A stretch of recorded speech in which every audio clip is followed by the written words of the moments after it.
Hey everyone, today I'm testing out a J1772 extension cable from EVDance, which I can really see coming in handy if another vehicle is blocking access to an EV charger.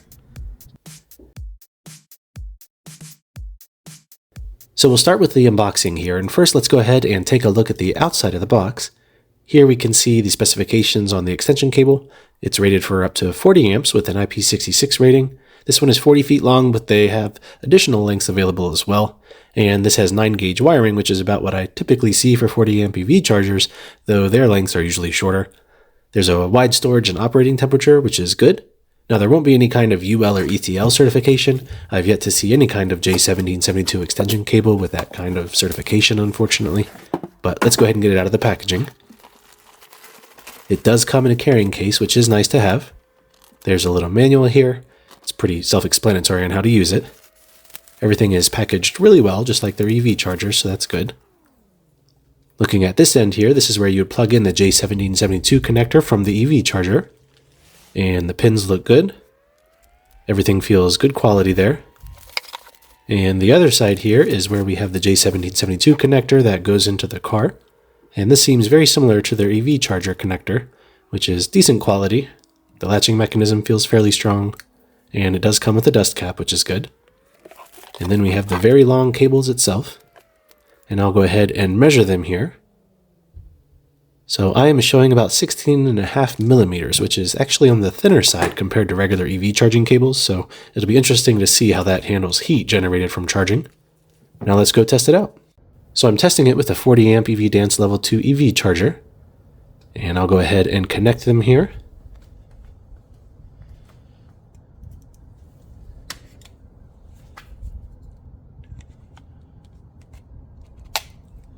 It is a very nice and tight fit here, which is good. I really like that connection.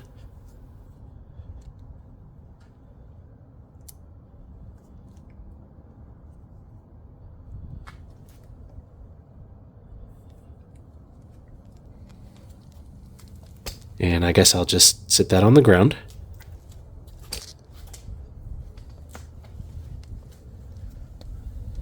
And then I will take this other end and straighten out the cables and plug it into my car.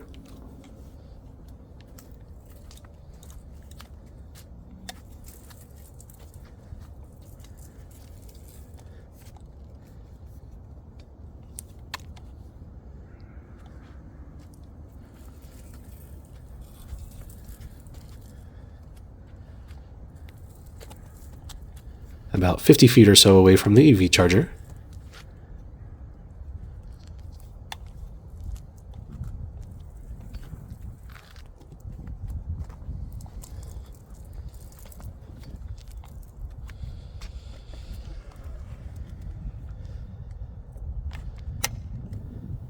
That's a good connection with the car there.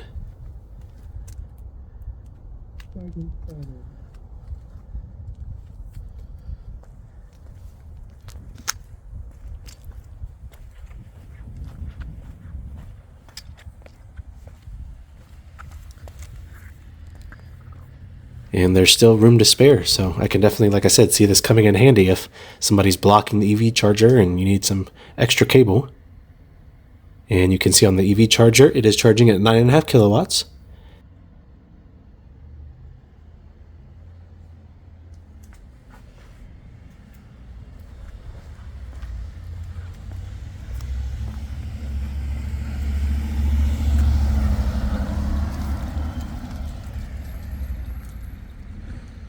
And it's looking good. Going inside the car here, I do have the information from Car Scanner up so we can track temperatures and charging information. Right now the charge port temperature is 77 degrees.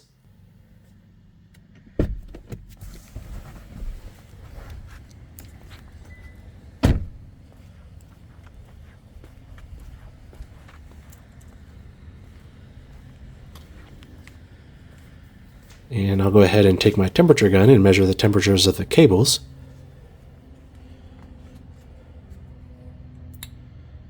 Here at the plug, it's about 51 degrees.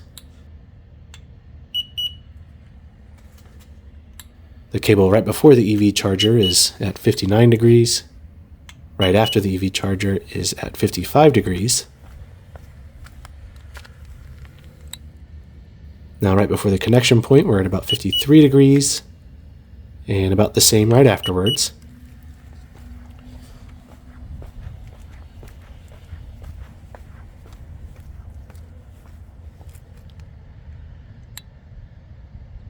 And then right before the J1772 connector to the car, it's about 63 degrees. So I will let it charge for an hour and we'll see how it does. Alright, so it's been charging for about an hour now. Let's check the temperatures. The plug is only about 65 degrees, which is good.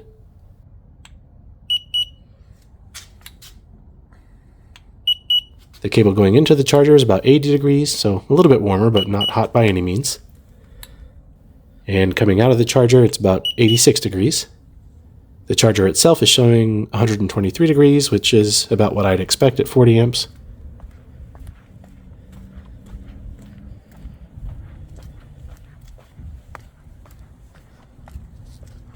And then coming back here, measuring the temperature before the J1772 connector, we're at a little over 100 degrees.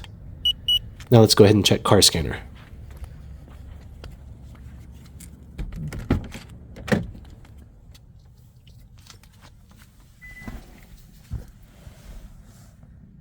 So you can see we're still going at 9.4 kilowatts and it's been charging for 62 minutes, so just over an hour. And the charge port temperature is 185 degrees, which is about 40 degrees below the temperature where you would start to see throttling speeds with the eGMP vehicles like my EV6. So that's definitely good to see that it's not overheating. So personally, I like this a lot. I think this is looking good.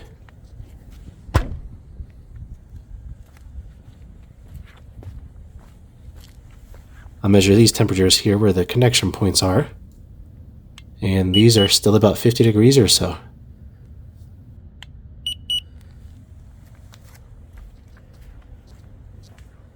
And it's going strong. So I like this a lot. I think this is, like I said, going to really come in handy. And it's not a bad price too. They have a few different lengths and charging amperages available, from 21 feet, 32 amps, up to 40 feet, 40 amps like this one. They also have a 21-foot option that can handle up to 50 amps, which is good. This 40-foot, 40 amp version that I have is on Amazon for $300, but they do have a $60 off coupon on Amazon, which brings it to $240. And for a 40-foot cable that can handle this high electrical load, that's actually a pretty decent deal. Now personally, I wouldn't recommend maxing out extension cables like this just for peace of mind. I would probably only do maybe 32 amps on the 40 amp cable just to be more cautious, since these don't have any UL ETL certification. But even at 32 amps, that's still pretty fast at 7.5 kilowatts. So anyway, let me know if you guys have any questions on this extension cable. If you liked the video, please hit that like button and subscribe for more videos. Thanks for watching, and I will see you guys in the next video.